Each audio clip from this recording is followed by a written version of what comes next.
Mësuesja kërkoi nga nxënësit të hulumtojnë për 7 mrekullitë e dinjas.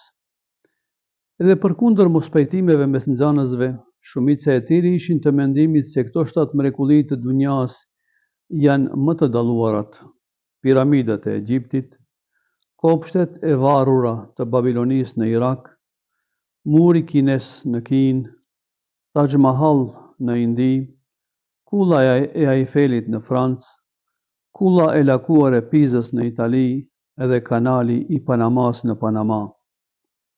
Mësuesja, duke i tubuar votët e nxënësve, e vërejti se një nga nxënëset nuk e dorëzoi fletën e saj. E pyeti vajzën se mos ka ndonjë pengesë për t'i shënuar ato 7 mrekulli të botës. Nxënësja i përgjigjet: Po, gjej pengesë të vogël, sepse unë e shoh se ato 7 mrekulli janë tjera, e jo këto që i numëruat, dhe mendoj se ka edhe më shumë mrekulli se sa të përkufizohen në 7. Mësuesja i tha: Mirë, lexona ato që e shkrove.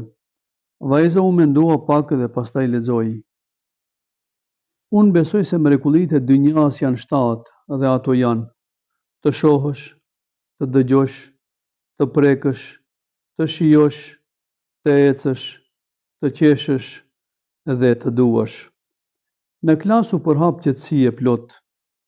Vajza e përfundoi leximin duke thënë se gjërat që i kemi në përditshmërinë tonë i përdorim në vazhdimsi dhe janë dhurat nga Allahu për ne.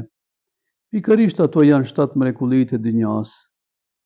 7 mrekulli, të cilat nuk munden të ndërtohen me dorë apo të blihen me tholla. Ato thjesht gjenden brenda zemrave dhe gjymtyrëve tona.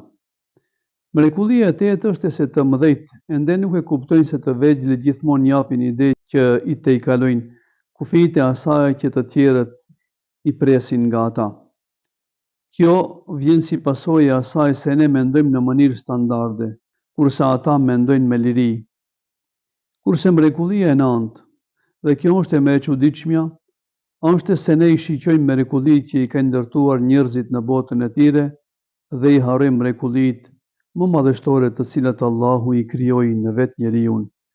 E kjo mrekulli është ajo që ndihmoi në ndërtimin e mrekullive tjera.